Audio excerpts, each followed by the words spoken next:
What is the saddest thing that happened to you that you never shared with others before? I was 16 and homeless/runaway. I spent the night in this horrible shelter. It was hot, so hot outside, and when 9 o'clock rolled around they shuffled a large group of us upstairs in the attic rooms. There were about 20 beds squeezed into that small space, and one cheap and very small fan. Once we were up there we couldn't leave, house rules. The woman in the bed next to me had a baby. From the looks of it mom was pretty doped up. She didn't have anything to feed the baby with, so the woman that ran the shelter gave her milk.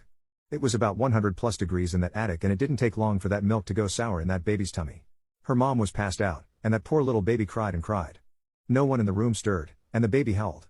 No one dared go pick her up. Hell knows what the mom was capable of.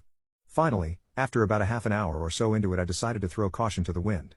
I quietly got up and lifted the baby out of her mom's bed that she shared. She was drenched head to toe with sweat and spoiled milk she had spit up, her diaper all urine soaked, and fell to the floor as I lifted her. I didn't have any way or place to clean the baby up, and I was afraid to go through the mother's bags. Finally, again I threw caution to the wind and got into the diaper bag she stuffed under the bed and found a diaper and a onesie. I cleaned her up the best I could. Meanwhile the whole time the poor baby howled. I knew her tummy hurt. She kept pulling her little legs up trying to curl into a ball. I wasn't going to get anyone from the shelter to help. They wouldn't open the doors downstairs until 7 a.m. the following morning.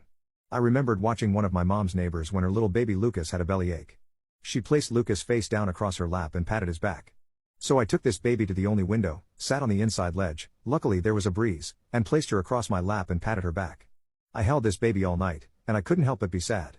Sad for her, and the neglect and abuse she would grow up with, sad for myself, sad for every damn lost soul I shared that attic with all that night.